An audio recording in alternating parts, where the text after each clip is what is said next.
Kevin Baker, 28 months in Iraq, just got out of the military. Let's welcome Kevin. How's everybody doing? This is a lot more intimidating than I thought it would be, so bear with me.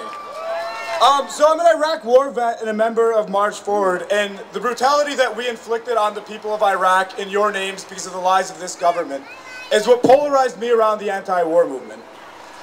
On this day last year, Specialist Derek Kirkland, who I served a tour with in Iraq, hung himself in his barracks room. He was found dead on March 20th. This date also marks the date of the brutal invasion and occupation of Iraq by the United States government. These two dates now mark two specific but not isolated atrocities committed by this government. Derek Kirkland was killed by this government for sending him to a war he had no reason to fight. Then they neglected him when he asked for help. He was in Iraq on his second tour and was sent home early because the pains of PTSD and other issues were too much for him to bear.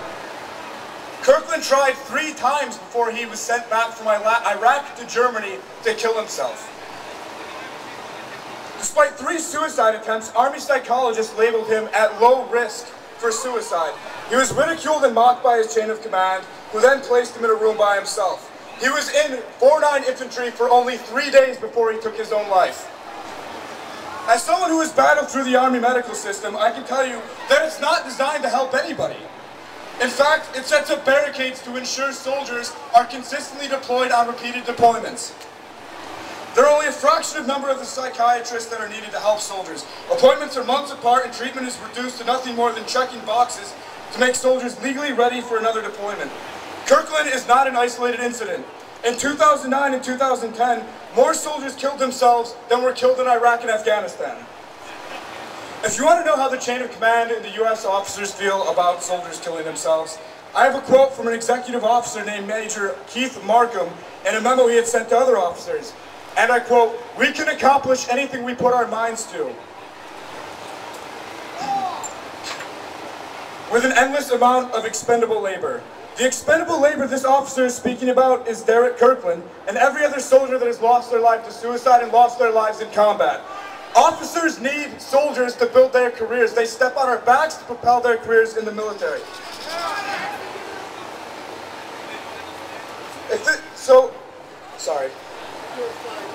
Officers like Major Markham, General Petraeus, and everyone in the Pentagon don't care about our soldiers, our friends, our loved ones, husbands, daughters, sons, and wives. If this government doesn't care about its own soldiers, then why would we think for a second it cares about liberating other nations? This is why we in March Forward say this is not our war, and service members have an absolute right and moral obligation to refuse deployment to Afghanistan and Iraq. We can stop these wars, but we need each other to do it. Those of us who mourn Kirkland's death, those of us who were sent to die in the wars in Iraq and Afghanistan, we know this government does not care about us. Those experiences have woken us up, and we're fighting back, and we will fight back until these criminal wars stop. Thank all of you for coming out today.